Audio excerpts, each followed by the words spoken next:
Hello students, आपण याआधी फॅनेरोगॅम्सचा पहिला डिव्हिजन पाहिला होता, ज्याला आपण जिम्नोस्पर्म म्हटलं होतं. आता त्याच फॅनेरोगॅम्समध्ये आपण दुसरा डिव्हिजन बघतोय, अँजिओस्पर्म.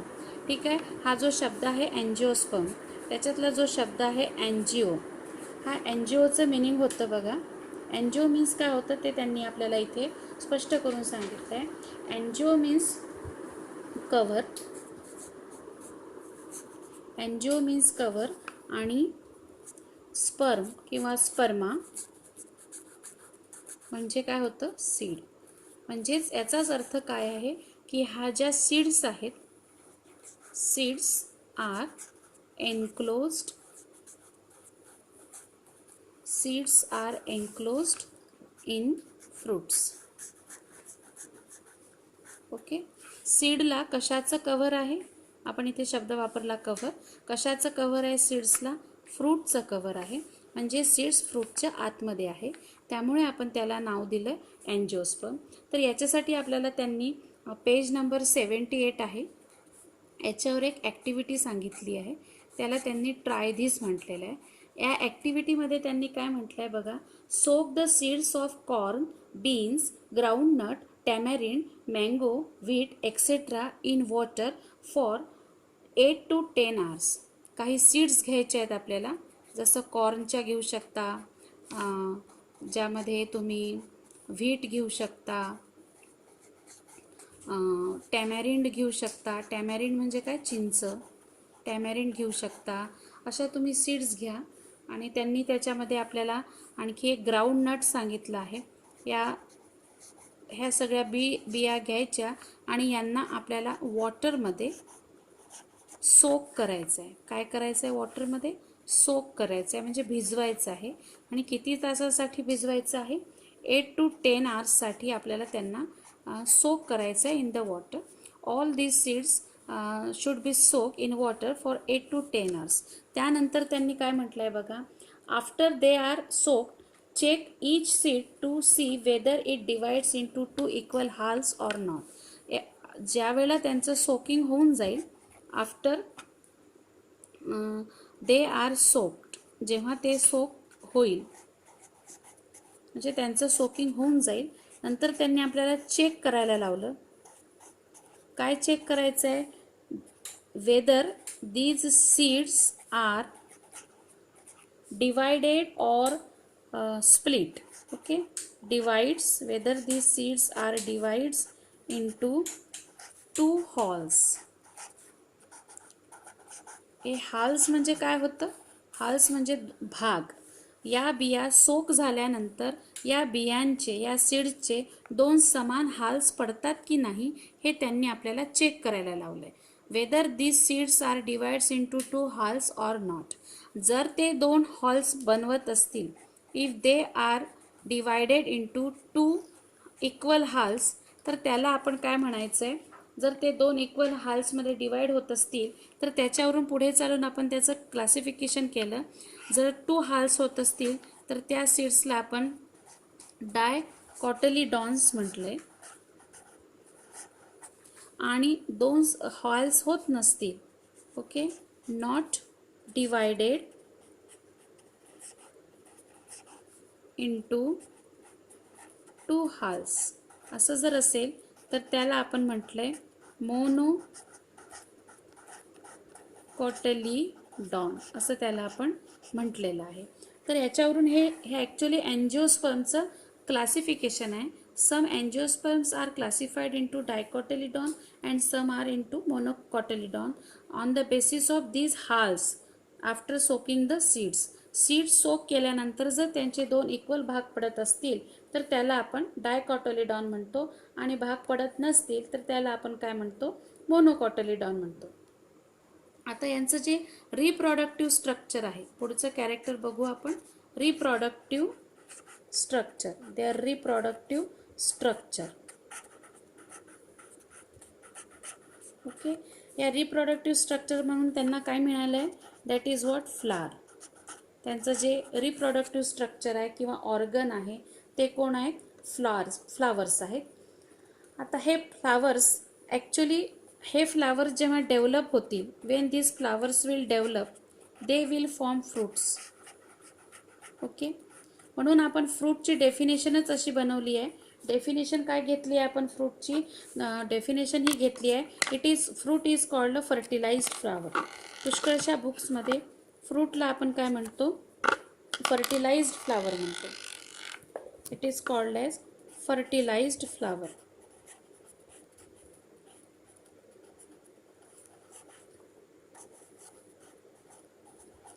फ्रूट्सला म्हणतात. आणि या फ्रूट्समध्येच काय आहे बघा, या फ्रूट्समध्येच काय आहेत? दीज फ्रूट्स, याच्या आतमध्ये काय आहे? सीड्स आहेत. म्हणजे या सीड्स कोणामध्ये एन्क्लोज्ड झाल्या? फ्रूटमध्ये एन्क्लोज झाल्या. म्हणूनच आपण त्यांना अँजिओस्पर्म म्हटलं. Angio means cover and sperma means काय? सीड्स. ठीक आहे. Thus these seeds are covered, hence they are called angiosperm. आपण म्हणू शकतो की seeds are covered. म्हणून त्यांना आपण काय म्हणतो? angiosperm. That's why they are called as angiosperm. Okay.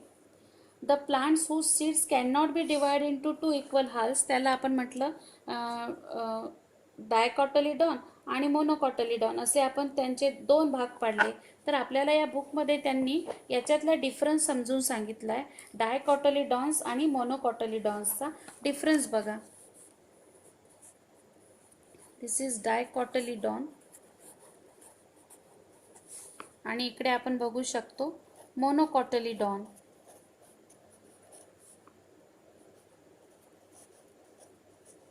ठीक आहे. आता याच्यामध्ये सीड हे जर कॅरेक्टर आपण घेतलं, पहिलं कॅरेक्टर, तर याच्यामध्ये 2 हाल्स बघायला मिळतात. आफ्टर सोकिंग, त्या बिया 8 ते 10 तास आपण सोक केला, त्या बिया आपण 8 ते 10 तास सोक केल्या आणि त्यांचं 2 भागात डिवाइड करून पाहिलं, तर जर 2 हाल्स पडत असतील तर ते आपण डायकॉटलिडॉन म्हटलं. आणि इथे 2 हाल्स पडत नसतील तर त्याला आपण सिंगल कॉटलिडॉन म्हटलं. So we can call it as single cotyledon. नंतर आपण कॅरेक्टर घेऊया रूट. यांचे रूट्स कसे असतात बघा. यांचे रूट्स जे आहेत, डायकॉटलिडॉन्सचे रूट्स हे वेल डेव्हलप असतात, खूप जास्त विकसित आहेत, वेल डेव्हलप्ड. आता वेल डेव्हलप्ड का म्हणायचं? कारण की त्यांच्यामध्ये खूप साऱ्या वेगवेगळ्या सेल्स बघायला मिळतात. इपिडर्मिस बघायला मिळतात, त्याच्यामध्ये झायलम फ्लोएम बघायला मिळतात, त्याच्यामध्ये कॉर्टेक्स बघायला मिळतो. ह्या वेगवेगळ्या सेल्सचा कॉम्बिनेशननी ते रूट्स बनलेले आहेत आणि प्रत्येक वेळी त्या सेल्स त्यांचं काम करतात. म्हणून त्यांना आपण वेल डेव्हलप्ड रूट्स म्हटलेलं आहे. आणि त्या रूट्सलाच आपण प्रायमरी रूट्स म्हणतो. प्रायमरी रूट्स म्हणतो, त्यालाच आपण टॅप रूट म्हणतो. हा शब्द जास्त प्रचलित आहे, that is called tap root. Okay. आता हाच कॅरेक्टर याच्यात जर आपण घेतला, कोणामध्ये? मोनोकॉटलिडॉनमध्ये, तर यांचे जे रूट्स असतात हे फायब्रस असतात. यांचे रूट्स कसे असतात? फायब्रस असतात. अगदी फायबर सारखे असतात, छोटे छोटे केसांप्रमाणे ते दिसतात. त्याला आपण फायब्रस रूट्स म्हणतो. नेक्स्ट कॅरेक्टर जर आपण घेतलं, that is what? Stem. Stem कसा असतो डायकॉटलिडॉनमध्ये? स्ट्रॉंग असतो, खूप मजबूत स्टेम असतो. नंतर कडक असतो, हार्ड असतो. एक्झाम्पल जर तुम्हाला जास्त चांगलं एक्झाम्पल बघायचं असेल तर आपण बघू शकतो बनियान ट्री. एक्झाम्पल कोणाचं आहे? बनियान ट्रीचं एक्झाम्पल आपण घेऊ शकतो. बनियान ट्रीचा जो स्टेम आहे तो स्ट्रॉंग अँड हार्ड आहे. यांचं कॅरेक्टर जर बघितलं, मोनोकॉटलिडॉनचा स्टेम हा हालो असतो. हालो म्हणजे काय? पोकळ, आतून पोकळ असतो. जसं एक्झाम्पल बघायचं झालं याच्यामध्ये तर आपल्याला माहिती आहे बांबू. बांबूचे रोप झाडं तुम्हाला माहीत असेल, आतून पूर्ण पोकळ असतात. म्हणजेच ते त्या स्टेमला बऱ्याच वेळेला फॉल्स म्हणतात. ते स्टेम आहे पण खरं स्टेम हे झालं स्ट्रॉंग अँड हार्ड. हे याच्यासारखं नाही आहे म्हणून स्टेमला त्यांनी फॉल्स म्हटलं. तर याच्यामध्ये एक्झाम्पल आहे banana. What is it? Banana. केळ. केळाचं जे स्टेम आहे ते त्याला त्यांनी फॉल्स म्हटलं. आणि तिसरी कॅटेगरी घेतली यांनी स्टेमची इथे, डिस्क लाईक घेतलं, म्हणजे चकतीप्रमाणे, डिस्क लाईक. तर याच्यामध्ये जर एक्झाम्पल बघायचं असेल आपल्याला तर कोणतं येतो? ऑनियन. ऑनियन तुम्हाला माहिती असेल, तुम्ही ऑनियन चांगला बघितला असेल. बघा आपण इथे ऑनियनचं एक छोटंसं स्ट्रक्चर काढू. स्ट्रक्चर बघा ऑनियनचं. हा आपण ऑनियन बघतोय. ओके. आणि इथे बघा तुम्ही हा कांदा सोलतेवेळी हा पोर्शन आपण काढून टाकतो. दिस इज स्टेम. आणि इथूनच त्याला असे फायब्रस रूट्स उगवलेले असतात. ओके. तर हा त्याचा डिस्क लाईक, चकतीप्रमाणे स्टेम आहे. This is called disc like stem, जो आपण काढून टाकतो आणि त्याला हे मुळं असतात. This roots are called fibrous roots. आपण इथे रूट्सचं वर्णन घेतलं, फायब्रस रूट्स. ओके. तर अशा 3 प्रकारचे स्टेम तुम्हाला मोनोकॉटिलिडॉनमध्ये बघायला मिळतात. हालो स्टेम बांबूचं बघायला मिळतं, फॉल्स स्टेम बनानाचं बघायला मिळतं, आणि डिस्क लाईक स्टेम तुम्हाला ऑनियनमध्ये बघायला मिळतं. आता जर तुम्हाला लीफ बघायचं असतील, याचं लीफ कसे असतात, डायकॉटिलिडॉनचे लीफ, याच्यामध्ये रेटिक्युलेट व्हेनेशन तुम्हाला बघायला मिळतं. आता रेटिक्युलेट व्हेनेशन. ओके. व्हेनेशन. आता व्हेनेशन म्हणजे बघा, व्हेनेशन म्हणजे शिरा. आता जर हे पान असेल असं, याची ही एक मुख्य शिर असते, आणि या मुख्य शिरांना अशा उपशिरा, सब वेन्स येतात, आणि त्यांना परत वेन्स येतात अशा.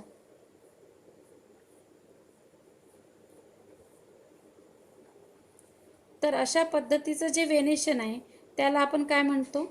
रेटिक्युलेट व्हेनेशन म्हणतो. म्हणजे एक प्रकारची जाळी शिरांची इथे तयार होते. दिस इज कॉल्ड रेटिक्युलेट व्हेनेशन. सगळ्या शिरा एकमेकांना एकदम गुंतून गेल्या आहेत असं वाटतं, जाळीदार वाटतं ते, म्हणून रेटिक्युलेट व्हेनेशन म्हणतात. आणि याच्यामध्ये लीफ कसं आहे बघा, दे शो पॅरलल व्हेनेशन. ते पॅरलल व्हेनेशन दाखवतात. पॅरलल म्हणजे तुम्ही केळीचं पान बघितलं असेल. ठीक आहे. आता जर आपल्याकडे केळीचं पान असेल तर बघा, तर यांच्या ज्या वेन्स असतात अशा जातात एकमेकींना पॅरलल. त्या एकमेकींना कुठेही छेदत नाही, त्या अशा पॅरलल चालतात. So these are called as parallel venation. ठीक आहे. तर हे झालं आपलं कोणाचं कॅरेक्टर झालं, मग लीफचं कॅरेक्टर झालं. पुढे आपण डायकॉटिलिडॉनमध्ये फ्लावर बघूया. इथे आपला डायकॉटिलिडॉन आहे. आपण हे त्याचा डिफरन्स बघतोय. आणि हा मोनोकॉटिलिडॉन. तर याच्यामध्ये एक कॅरेक्टर शिल्लक आहे, दॅट इज व्हॉट? फ्लावर. पण फ्लावर बघूया. आता हे फ्लावर कसं आहे यांच्यामध्ये, डायकॉटिलिडॉनमध्ये बघा, याच्यामध्ये फ्लावर्स विथ 4 or 5 पार्ट्स और in their multiples, that is tetramerous और पेंटॅमेरस. ओके. फुलामध्ये 4 किंवा 5 पार्ट असतात, 4 or 5 पार्ट. ओके.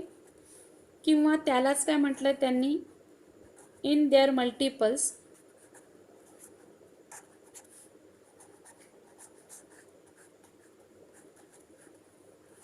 ते टेट्रामेरस असतात. Tetra means 4. दिस टेट्रा मीन्स 4. ओके. ते टेट्रामेरस सिमेट्री दाखवतात. किंवा मग पेंटॅमेरस, दिस इज पेंट्या. म्हणजे त्यांच्याकडे फुलांच्या पाकळ्या ह्या 4 असतील किंवा 5 असतील, जास्तीत जास्त करून. टेट्रामेरस किंवा पेंटॅमेरस कंडिशन ते शो करतात. आणि याच्यामधला जो फ्लावर आहे हा कसा आहे, 3 पार्ट्स आहे याच्याकडे 3 पार्ट्स आहेत फक्त. आणि याला आपण ट्रायमेरस म्हणतो. याला काय म्हणतो? ट्रायमेरस. याला म्हणतात ट्राय. दिस ट्राय म्हणजे काय? 3. टेट्रामेरस किंवा ट्रायमेरस असं आपण त्याला म्हणतो. तर हे झाले आपले इथे मोनोकॉटिलिडॉन आणि डायकॉटिलिडॉनचे कॅरेक्टर्स. तर तर तुम्ही या अँजिओस्पर्मला अजून कसं बोलू शकता बघा. How can you say angiosperm.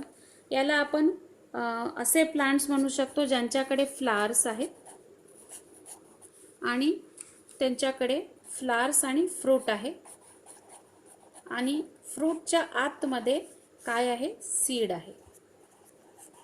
असे ते फ्लावर्स आहेत. आणि हा जो ग्रुप आहे अँजिओस्पर्मचा, हा लार्जेस्ट ग्रुप आहे अँड मोस्ट डायव्हर्स आहे. अँड मोस्ट डायव्हर्स म्हणजे काय, खूप विविधता आहे त्यांच्यासोबत. Within the kingdom diverse within the kingdom plantae. हा जो आपला किंगडम आहे, ज्याला आपण विश्व म्हणतो, किंगडम म्हणजे विश्व, आणि हे वनस्पती विश्व आहे. या वनस्पती विश्वामधील या किंगडम प्लांटीमध्ये हा जो अँजिओस्पर्म आहे हा सर्वात मोठा आणि विविधतेने नटलेला ग्रुप आहे. आता यांच्याकडे हे व्हस्क्युलर प्लांट्स आहेत. याला आपण काय म्हटलं, व्हस्क्युलर प्लांट्स. म्हणजे यांच्याकडे खूप चांगली अशी ट्रू व्हस्क्युलर सिस्टीम आहे, ज्याच्यासोबत आहे स्टेम, खूप चांगला असा स्टेम आहे आणि रूट्स आहे आणि त्यांच्याकडे खरोखरचे लीव्ज आहे. ट्रू स्टेम, ट्रू रूट्स आणि ट्रू लीव्ज आहेत. ठीक आहे. ही जी आपण व्हस्क्युलर प्लांट्स म्हटलंय, या व्हस्क्युलर प्लांट्समध्ये त्यांच्याकडे जो झायलम आहे, पाणी वाहून नेण्याचा जो टिश्यू असतो झायलम, या झायलममध्ये त्याच्याकडे कोणत्या सेल्स आहेत, वेसल्स आहेत, which helps to conduct water. आणि जो फ्लोएम आहे, जो फूड कंडक्ट करतो, त्याच्याकडे कोणत्या सेल्स आहेत, कंपॅनियन सेल्स आहेत. Companion cells. मग ह्या काय करेल, वॉटर कंडक्शन करेल झायलम, आणि फ्लोएम काय करेल, फूड कंडक्शन करेल. म्हणून यांच्याकडे ट्रू व्हस्क्युलर सिस्टीम आहे. ट्रू व्हस्क्युलर सिस्टीम कधी म्हणतो आपण, ज्या वेळेला झायलममध्ये वेसल्स असतात आणि फ्लोएममध्ये कंपॅनियन सेल्स असतात. ठीक आहे. आता आपण याच्यामध्ये बघितलंय, हा खूप ॲडव्हान्स ग्रुप आहे अँजिओस्पर्मचा. ॲडव्हान्स्ड, सर्वात टॉपच्या वनस्पती आहेत अँजिओस्पर्म. खूप ॲडव्हान्स ग्रुप आहे आणि त्यातल्या त्यात हा खूप बेनिफिशियल आहे. खूप ह्या वनस्पती ह्या ज्या आहेत, ह्या इतर प्राण्यांना इन्क्लुडिंग ह्युमन, आपल्याला यांच्यापासून अनेक फायदे आहे. तुम्हाला माहिती आहे, चंदनाचा फायदा माहिती आहे, नारळाच्या झाडाचे फायदे माहिती आहे, वडाच्या झाडाचे फायदे माहिती आहे, सगळ्या जडीबुटी तुम्हाला माहिती आहे. Too much beneficial to human beings असं यांच्यामध्ये आहे. आता हे जे झाड आहेत तुम्हाला व्हेरियस हॅबिटॅटमध्ये आढळतील. यांचा जो हॅबिटॅट आहे, हॅबिटॅट म्हणजे काय, राहण्याची जागा, ज्याला आपण अधिवास म्हणतो. हा हॅबिटॅट जो आहे हा व्हेरियस हॅबिटॅट आहे. जो त्यांचे जे ट्री आहे वेगवेगळ्या हॅबिटॅटमध्ये सापडतात.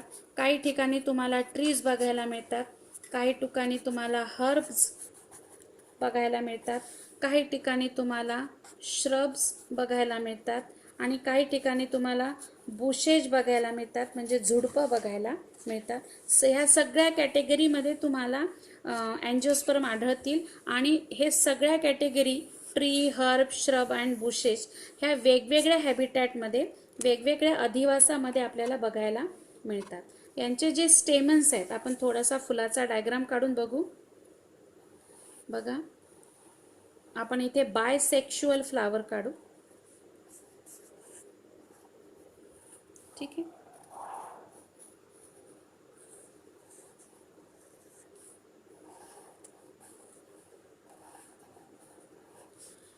आता हे बायसेक्शुअल फ्लावर्स आहेत.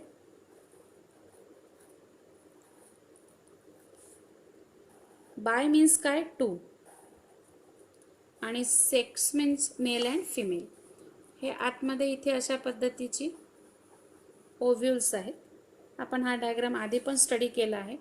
बघा, हा स्टिग्मा आहे. ही जी लॉंग ट्यूब तुम्हाला दिसते ही स्टाईल आहे. आणि हा जो खाली फुगीर भाग दिसतो, बल्बस भाग दिसतो, हा काय आहे, ओव्हरी आहे. हे तिघं मिळून फिमेल पार्ट बनवतात. दिस इज कॉल्ड फिमेल पार्ट. या फिमेल पार्टलाच आपण परत गायनोशियम म्हणतो आणि त्यालाच आपण कार्पेल सुद्धा म्हणतो. आता हा जो पार्ट तुम्हाला दिसतो हा अँथर आहे आणि त्याचा हा जो स्टॉक तुम्हाला दिसतोय हा फिलामेंट आहे. हे दोघं मिळून काय बनवतात, मेल पार्ट बनवतात. दे फॉर्म मेल पार्ट, ज्याला आपण आपल्या भाषेमध्ये अँड्रोशियम म्हणतो. त्यालाच आपण स्टॅमेन म्हणतो. मला हे दोन शब्द सांगायचे आहे, हा स्टॅमेन आणि हा कार्पेल. आता इथे बघा, मेल आणि female, this is female flower and this is male flower. ते दोघंही एकाच फुलामध्ये आहे, म्हणून या फुलाला आपण बायसेक्शुअल फ्लावर म्हणतो. हा जो शब्द आहे BI, बाय मीन्स टू, आणि या टू मध्ये कोणाला घ्यायचं, male and female. Male and female sexes एकाच फ्लावरमध्ये आहे म्हणून बायसेक्शुअल. अँजिओस्पर्ममध्ये काही झाडं असे आहेत जे युनिसेक्शुअल असतात, म्हणजे त्यांच्या झाडांवर फक्त मेल फ्लावर येतो आणि त्यांच्यातल्याच दुसऱ्या झाडांवर फक्त फिमेल फ्लावर येतो, तर त्याला आपण युनिसेक्शुअल म्हणतो. पण मला हा इथे स्टेमन सांगायचा आहे. हा जो स्टेमन असेल, फुलाचा हा जो स्टेमेन आहे, या स्टेमेनलाच आपण मायक्रोस्पोरोफिल म्हणतो. हायर लँग्वेजमध्ये त्याला मायक्रोस्पोरोफिल म्हणतात, कारण की हा खूप स्मॉल असतो, खूप छोटा असतो. मायक्रो म्हणजे खूप छोटा, खूप स्मॉल. ठीक आहे. पानांमध्ये उगवतं स्पोरोफिल, स्पेशलाइज्ड पानांमध्ये हे उगवतात. आणि दुसरा जो आहे ज्याला आपण कार्पेल म्हणतोय, यालाच आपण काय म्हणायचंय, मेगॅस्पोरोफिल. दिस इज व्हॉट, मेगॅस्पोरोफिल. ठीक आहे. मेगा मीन्स काय, खूप मोठं. मेगा मीन्स मोठं. याच्यामध्ये हा जो कार्पेल आहे, हा पार्ट फिमेलचा, हा पार्ट जो आहे हा खूप मोठा आहे, इथून तर इथपर्यंत आहे. परंतु हा अँथर आणि फिलामेंटचा पार्ट फक्त एवढाच आहे, म्हणून हा मायक्रोस्पोरोफिल आणि हा मेगॅस्पोरोफिल असं आपण त्याला म्हणतो. आता याच्यातले जे ओव्ह्यूल्स आहेत, ही जी ओव्हरी आहे, या ओव्हरीच्या आतमध्ये ओव्ह्यूल्स असतात. ओके. म्हणून आपण म्हणू शकतो की हे जे ओव्ह्यूल्स आहेत, ओव्ह्यूल्स हे कुठे आहेत, ओव्हरीच्या आतमध्ये आहेत. ओके. आणि ही ओव्हरी कुठे आहे, ही ओव्हरी कुठे आहे, ॲट द बेस म्हणजे तळाला, बेस ऑफ मेगॅस्पोरोफिल. हा जो कंप्लीट मेगॅस्पोरोफिल आहे. ओके. मेगॅस्पोरोफिल म्हणजे कोण, female part of the flower, stigma, style आणि ओव्हरी हा मिळून बनवला आपण मेगॅस्पोरोफिल. याच्या बेसला कोण आहे, ओव्हरी आहे. आता हे जे अँथर आहे, याच्यामध्ये आपण इथे बघितलं होतं अँथर. ओके. हा अँथरच्या आतमध्ये पोलेन ग्रेन्स असतात. काय असतात, पोलन ग्रेन्स. पोलन ग्रेन्स असतात. आणि हे पोलन ग्रेन्स जे आहेत, हे ज्या वेळेला याच्यामध्ये पूर्ण भरून येतात, अँथरमध्ये जेव्हा पोलन ग्रेन्स कंप्लीट फिलअप होतात, तेव्हा हा अँथर फुटतो, बर्स्ट होतं आणि पोलन ग्रेन्स बाहेर पडतात. म्हणून पोलन ग्रेन्सला काय म्हणतात, बाहेर पडतात म्हणजे हे जे पोलन ग्रेन्स आहेत,